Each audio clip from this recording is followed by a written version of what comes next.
میاں نواز شریف کانگریس کی مثال لیں۔ یہ دنیا کی سب سے بڑی جماعت تھی۔ اس نے ہندوستان سے انگریزوں کو بھی نکالا اور دنیا کی سب سے بڑی جمہوریہ بھی بنائی، لیکن پھر اس جماعت کو نہرو خاندان نکل گیا۔ جواہر لال نہرو نے اندرا گاندھی کو ملکہ عالیہ بنا دیا۔ اندرا گاندھی تخت دہلی اپنے بیٹوں کو منتقل کرنے کے خبت میں مبتلا ہو گئیں، اور یوں یہ خود بھی ٹریجڈی کا شکار ہو گئیں اور ان کے دونوں بیٹے بھی، اور ملک بھی تباہ ہو گیا۔ اور آج کانگریس کہاں ہے؟ اس کے مقابلے میں بی جے پی ایک شدت پسند جماعت تھی۔ اس نے کانگریس اور اقلیتوں کی نفرت سے جنم لیا، لیکن اس میں کیونکہ کوئی بادشاہ نہیں تھا، لہٰذا تخت کا جھگڑا بھی نہیں تھا، اور اس وجہ سے فریش ٹیلنٹ اور عام لوگ آتے جا رہے تھے۔ پارٹی اس قدر اوپن تھی کہ اس میں دفتر بھی جھاڑو دینے والے نریندر مودی نے بھی پرفارم کیا، تو وہ بھی 2 بار بھارت کا وزیر اعظم بن گیا، اور یہ اب تیسری بار بھی بن رہا ہے۔ آپ میرٹ دیکھیں، دنیا کی سب سے بڑی جمہوریہ اور 5ویں بڑی معاشی طاقت کے وزیر اعظم نریندر مودی کے خاندان کا کوئی بھی فرد سیاست اور حکومت میں شامل نہیں۔ اس کے بھائی اس وقت بھی عام چھوٹے ملازم ہیں، اور یہ اپنا نام اپنے بھائی سے منسوب نہیں کر سکتے۔ مودی نے اپنے 10 سالہ دور حکومت میں ملک کو $4112 بلین کی اکانومی بنا دیا، اور اس کے دور میں بھارت میں 500 نئے بلینئرز پیدا ہوئے، لیکن آج تک اس پر کرپشن اور اقربا پروری کا کوئی الزام نہیں۔ یہ 52 برس سے سیاست میں ہے، لیکن یہ آج بھی زمین جائیداد سے محروم سادہ زندگی گزار رہا ہے، جبکہ کانگریس کی قیادت پارٹی کی تباہی کے باوجود ارب پتی ہے۔ ہم اگر کانگریس کے زوال اور بی جے پی کے عروج کی اسٹڈی کریں تو ہم 3 نتائج تک پہنچیں گے۔ کانگریس کو کراؤن پرنس کی دوڑ کھا گئی۔ یہ ایلیٹ فیملیز، بزنس مینوں، سرمایہ کاروں اور الیکٹیبلز کی پارٹی تھی۔ اس میں نئے ٹیلنٹ اور عام لوگوں کی گنجائش نہیں تھی۔ پارٹی میں سیاسی خاندان پیدا ہو گئے۔ ان لوگوں نے حلقے آپس میں بانٹ لیے تھے۔ دادا کے بعد بیٹا اور بیٹے کے بعد پوتا منتخب ہوتا تھا، اور وہ اہل ہو یا نہ ہو اسے وزارت بھی مل جاتی تھی، اور وہ اسی وزارت سے کروڑوں کماتا تھا۔ اور 3، پارٹی صرف حلقوں تک محدود تھی۔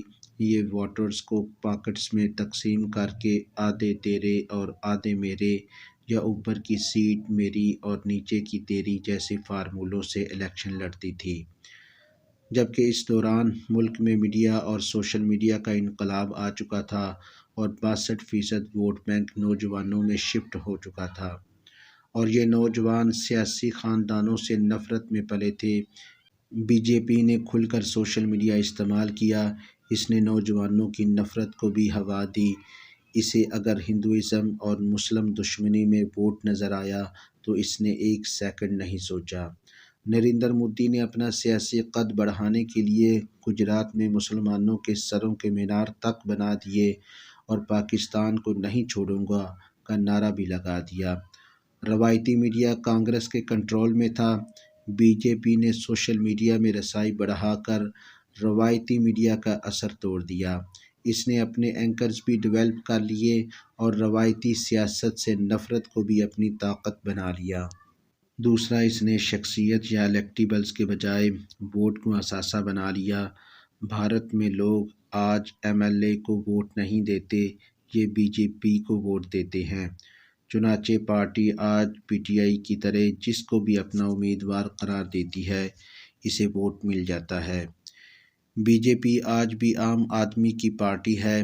اس میں روزانہ نیا ٹیلنٹ اور نئے لوگ اس امید سے آ رہے ہیں، اگر مودی وزیر اعظم بن سکتا ہے تو کسی نہ کسی دن ہم بھی بن جائیں گے۔ سوال یہ ہے، کیا پاکستان مسلم لیگ نون میں کوئی شخص یہ کلیم کر سکتا ہے؟ جی نہیں۔ لہٰذا اگر مسلم لیگ بھی اسی انجام کا شکار ہے جس کا شکار کانگریس ہوئی تھی، آج یہ پارٹی بھی کانگریس بن چکی ہے۔ ہم یہاں پر عام آدمی پارٹی کی مثال بھی دے سکتے ہیں۔ دہلی میں کانگریس کی وجہ سے حالات بہت خراب تھے۔ بجلی اور گیس کا میٹر بھی رشوت کے بغیر نہیں لگتا تھا، پینشن کی فائل بھی ایک میز سے دوسری تک پہنچانے کے لیے رقم لی جاتی تھی۔ ان حالات میں اروند کیجریوال سامنے آیا اور اس نے روایتی پارٹیوں کو زندہ گاڑ دیا۔ یہ پارٹی 2013 سے دہلی میں برسر اقتدار ہے اور اس نے تمام روایتی سیاسی خاندانوں کا صفایا کر دیا ہے۔ ہم اب عمران خان کی طرف آتے ہیں۔ عمران خان کی اٹھان جرمنی کے ہٹلر اور اٹلی کے مسولینی کی طرح تھی اور پی ٹی آئی پاکستان کی بی جے پی ہے۔ عمران خان نے اپنے آپ کو مسولینی اور ہٹلر کی طرح قوم کا مسیحا ثابت کر دیا، جس کے بعد جرمنی اور اٹلی کی طرح عوام اور سول اور ملٹری بیوروکریسی تقسیم ہو گئی اور آج لوگوں کے پاس صرف ایک آپشن بچا ہے۔ یہ اگر زندہ رہنا چاہتے ہیں تو پھر انہیں عمران خان کا ساتھ دینا ہوگا۔ کمشنر راولپنڈی لیاقت علی چٹھا کی مثال آپ کے سامنے ہے۔ ہم اگر ان کے بیان کو سچ مان لیں تو یہ پہلے دھاندلی کراتے ہیں اور پھر سوشل میڈیا کے دباؤ میں آ کر اعتراف کر لیتے ہیں۔ آپ عدالتوں کی صورتحال بھی دیکھ لیں۔ الیکشن کے بعد عمران خان کے تمام مقدمے سست ہو چکے ہیں۔ جج محمد بشیر عدالت ہی نہیں گیا۔ ریاست کے مکمل پریشر کے باوجود پی ٹی آئی نے 95 سیٹیں بھی نکال لیں، لہٰذا ہمیں ماننا ہوگا عمران خان ریاست کو تقسیم کرنے میں کامیاب ہو چکے ہیں۔ دوسرا، ان کی پارٹی عام لوگوں کی پارٹی بن چکی ہے۔ بے شک 2013 اور 2018 میں اس پارٹی میں روایتی سیاستدان اور سیاسی خاندان تھے، لیکن 2024 میں یہ عنصر مکمل طور پر ختم ہو گیا اور پارٹی نے ریاست کی مکمل مخالفت کے باوجود اپنا وجود منوا لیا اور یہ اب دیو کی طرح ملک کے درمیان کھڑی ہے۔ عمران خان نے یہ بھی ثابت کر دیا، پی ٹی آئی کا ووٹ کسی امیدوار کا ووٹ نہیں، یہ صرف اور صرف عمران خان اور پارٹی کا ووٹ ہے اور پارٹی جس کو بھی کھڑا کرے گی وہ کسی بھی انتخابی نشان سے الیکشن لڑے گا، وہ جیتے گا۔ عمران خان نے یہ ثابت کرنے میں بھی کامیاب ہو گیا، میری پارٹی میں عام لوگوں کی گنجائش موجود ہے، آپ صنم جاوید ہوں، یاسمین راشد ہوں، عالیہ حمزہ ہوں، شاندانہ گلزار ہوں، زرتاج گل ہوں یا پھر علی امین گنڈا پور ہوں، آپ میں اگر سیاسی ٹیلنٹ ہے تو پارٹی کے دروازے آپ کے لیے کھلے ہیں۔ اس شخص نے تمام روایتی سیاسی خاندان اور چہرے اڑا کر رکھ دیے ہیں، لہٰذا ہمیں ماننا ہوگا وہ اسٹیٹس جسے ذوالفقار علی بھٹو نہیں توڑ سکے، اسے عمران خان نے توڑ کر رکھ دیا۔ یہ اب ایک بڑی طاقت ہے اور اس کے سامنے اب کوئی نہیں ٹھہر سکے گا۔ میاں نواز شریف کو اب ان حالات کا جائزہ لینا ہوگا۔ ان کے پاس اب ایک ہی آپشن ہے، یہ خاندان سے باہر نکلیں اور اپنی جماعت کو باقاعدہ سیاسی جماعت بنائیں۔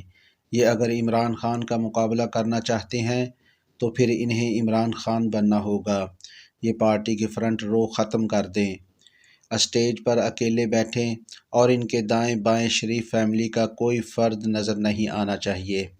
پارٹی کو نئے ٹیلنٹ اور عام آدمی کے لیے کھولیں، بلوچستان اور پنجاب میں کسی اہل شخص کو سی ایم بنائیں تاکہ سیاسی ورکرز کو یہ یقین آ سکے ہم بھی کسی نہ کسی دن وزیر اعلیٰ اور وزیر اعظم بن سکتے ہیں۔